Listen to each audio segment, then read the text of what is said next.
Hello friends, कैसे हैं आप सब। मैं जोनी कुमार आपका स्वागत करता हूं आपके अपने YouTube channel new thought coaching पर। आज हम देखने वाले हैं यूपी बोर्ड 10th क्लास में आपका चैप्टर चल रहा है द्विघात समीकरण, चैप्टर नंबर 4। और इसकी ये लास्ट प्रश्नावली है, आपकी एक्सरसाइज है। ये कितनी भाई? एक्सरसाइज आपकी 4.4 है। ठीक है, इसका क्वेश्चन नंबर फर्स्ट देखेंगे। क्वेश्चन नंबर फर्स्ट इसमें कहा है, क्वेश्चन नंबर फर्स्ट में कि दी गई द्विघात के मूल ज्ञात करें। यदि मूल वास्तविक है तो उन्हें ज्ञात करें। ये आपका क्वेश्चन है। ठीक है, तो देखेंगे क्वेश्चन को। देखो, सीधी बात क्या होती है, पहला जो मान होता है वो हमेशा किसके बराबर होता है भाई? अच्छा, जो x² का गुणांक होता है वो वैल्यू होती है किसकी? a की। जो x की वैल्यू होती है वो b की, और जो अकेली बचती है वो c की। a का मान कितना है? 2, b का -3 और c का 5। ठीक है, मूलों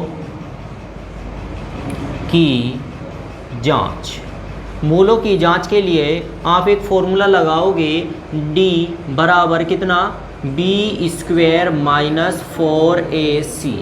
ठीक है, लगाएंगे। और इससे पहले इसके लिए जानकारी लोगे विविक्तर। इसे विविक्तर कहा जाता है। विविक्तर d बराबर क्या होता है? b² - 4ac। यदि इसे सोल्व करने के बाद इसकी वैल्यू क्या होती है? 0 आ जाती है, तो दो मूल निकल के आएंगे, बराबर होंगे और कैसे होंगे? वास्तविक होंगे। क्लियर है? अगर ये 0 से बड़ा होता है, इसका मान 0 से बड़ा आ जाता है, अर्थात 1, 2, 3, 5 वगैरह पॉजिटिव नंबर आता है, तो मूल वास्तविक होंगे और अलग अलग होंगे। ठीक है, नेक्स्ट, यदि इसका मान माइनस में आ जाता है, 0 से छोटा अर्थात -1, -2 आ जाता है, तो क्या होंगे? अस्तित्व में नहीं होंगे। ठीक है, क्वेश्चन स्टार्ट करेंगे। आपने फॉर्मूला लगाया, d बराबर, b की वैल्यू कितनी है भाई? b का मान है -3 और उसका वर्ग -4। a की वैल्यू कितनी है? 2 और c की वैल्यू कितनी है? 5। सॉल्यूशन देंगे, d बराबर कितना होगा? 3 का स्क्वायर क्या होता है? 9। -3 का स्क्वायर भी 9 ही होता है।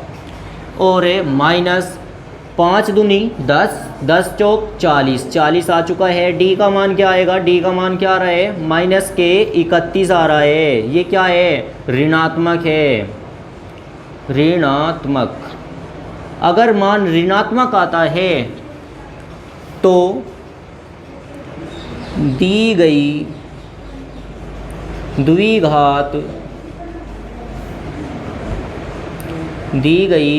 द्विघात के मूल क्या होंगे भाई? अस्तित्व में नहीं होंगे। अगर ये पॉजिटिव नंबर आ जाता तो उसके मूल वास्तविक होते और वे हमें निकालने होते। उनके मूल होते क्या है? वे निकालना होता। लेकिन यहाँ पे क्या हुआ? ऋणात्मक आया, निगेटिव नंबर आया, तो क्या होंगे? मूल अस्तित्व में नहीं होंगे। ठीक है,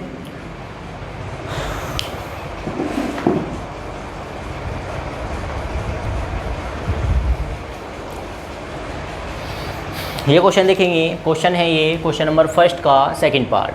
लिखा हुआ है 3x² - 4x 4 √3 3x² - 4 √3x + 4 = 0। ये क्वेश्चन है आपका। इसमें a का मान कितना होगा भाई? 3, और b का मान क्या होगा? -4√3, और c का मान कितना होगा? 4 होगा। ठीक है, जांच करेंगे। मूलों की जांच के लिए सूत्र लगाया जाता है, d बराबर b² - 4ac। p का मान कितना है भाई? -4√3 और उसका स्क्वायर -4। a की वैल्यू कितनी है? 3, और c की वैल्यू कितनी है? 4। d जो का तो होगा, माइनस का स्क्वायर किया जाता है, प्लस बन जाता है। 4 का स्क्वायर कितना होगा भाई? 4 चौक 16। √3 का स्क्वायर कितना हो जाएगा? 3। ये तो इसका हुआ। नेक्स्ट, यहाँ पे माइनस रहेगा, 4 चौक कितना हो जाएगा? 16, 16 ये कितना हो जाएगा? 48। यहाँ पे d बराबर क्या हो जाएगा? 16 ये कितना होता है? 48, 48 - 48, इसका मतलब d का मान कितना आएगा? 0। क्या आएगा? 0। ये d का मान आया। अगर डी का मान 0 आ जाता है या पॉजिटिव नंबर आता है तो मूल ज्ञात करने होते हैं। यदि डी का मान माइनस आता है तो अस्तित्व में नहीं है, ऐसे कह के छोड़ देते हैं। अब हम इसके मूल ज्ञात करेंगे। तब श्रीधराचार्य सूत्र, श्रीधराचार्य सूत्र, श्रीधराचार्य सूत्र क्या होता है भाई?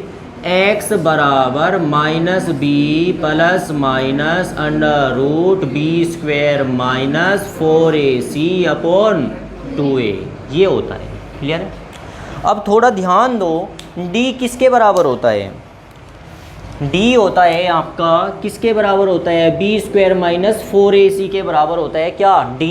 अर्थात हम श्रीधराचार्य सूत्र में इसको इसके स्थान पर क्या लिख सकते हैं? बी स्क्वायर माइनस 4a के स्थान पे क्या लिख सकते हैं? d। तो यदि आप इसे हटाओ तो यहाँ पे क्या लिख सकते हो? d लिख सकते हैं। क्यों लिख रहे हैं? क्योंकि हमने ना d की वैल्यू निकाल रखी है। d का मान कितना है? 0। यहाँ पे हम डायरेक्ट d का मान रख देंगे, जिससे क्वेश्चन सरल और आसान हो जाएगा। ठीक है बात? अब x बराबर माइनस बी का मान कितना है भाई? माइनस के 4 अंडर रूट 3 और plus minus under root d की वैल्यू कितनी निकल के आई? 0। तो यहाँ पे 0 रखेंगे अपॉन 2। a की वैल्यू कितनी है भाई आपकी? 3, तो 3 रखेंगे। आगे x बराबर माइनस माइनस क्या हो जाता है? प्लस 4 अंडर रूट 3 ही रहेगा, प्लस माइनस 0 का वर्गमूल 0 ही होता है, अपॉन में कितना हो जाएगा? 6। 0 को जोड़ोगे यही आएगा, तो क्या निकल के आएगा? 4 अंडर रूट 3 और अपॉन में कितना होगा? 6। अब 4 से काटोगे, किससे काटोगे? 2 से। 2 दूनी 4, 2 तिया 6। ये आ गया आपका x बराबर 2 अंडर रूट 3 और बटे कितना होगा? 3। यो x का एक मान है, दूसरा मान भी क्या होगा? x का दूसरा मान हो जाए। देखो ध्यान दोगे, यहाँ पे प्लस माइनस 0 लिखा हुआ है। आप क्या करोगे? एक बार तो प्लस 0 करोगे, एक बार दूसरा जब वैल्यू निकाल लोगे 4 अंडर रूट 3 अपॉन में कितना होगा? 6। एक बार माइनस 0 करोगे, जब माइनस 0 करोगे तब भी क्या आएगा? तब भी आपका 2 अंडर रूट 3 अपॉन कितना आएगा? 3। x के 2 मान आए और दोनों मान कैसे है? बराबर है। दोनों मान कैसे है? बराबर है। यही बात हमने सीखी थी। यदि वैल्यू विविक्तर की वैल्यू 0 आ जाती है, विविक्तर का मान अर्थात बी स्क्वायर माइनस 4ac का मान क्या आ जाता है? 0 आ जाता है, तो मूल कैसे होते हैं? वास्तविक। वास्तविक का मतलब धनात्मक होते हैं। और कैसे होते हैं? बराबर होते हैं। यहाँ पे देखोगे पॉजिटिव नंबर आ रही है और कैसे आ रही है? बराबर आ रही है। x का एक मान है 2 रूट 3 बटे 3, दूसरा मान भी क्या होगा? 2 रूट 3 बटे 3। ठीक है, वापस देखोगे एक बार, आपको ये क्वेश्चन दे रखा था, a का, b का, c का मान रखा, आपने मूलों के लिए जांच करी। मूलों के लिए जांच करने का फॉर्मूला जो होता है वो आपका होता है d बराबर बी स्क्वायर माइनस 4ac। आपने सोल्व किया, d का मान निकल के आया कितना? 0। अब श्रीधराचार्य सूत्र क्या होता है? श्रीधराचार्य सूत्र होता है x बराबर minus b plus minus under root b square minus 4ac upon 2a होता है। लेकिन बी स्क्वायर माइनस 4ac की वैल्यू क्या होती है? d होती है, और d का मान आपने निकाल रखा है। आप सोल्व करोगे तब भी 0 आएगा, लेकिन d का मान रख के आसान हो जाएगा। क्लियर? आपने यहाँ पे वैल्यू रखी, सोल्व किया, करने के बाद में आपको x के 2 मान प्राप्त हुए जो दोनों बराबर और धनात्मक है। ठीक है, तो ये इस क्वेश्चन के आंसर होंगे। ये वीडियो आपको कैसा लगा मुझे कमेंट करके अवश्य बताइए। वीडियो देखने के लिए आपका धन्यवाद।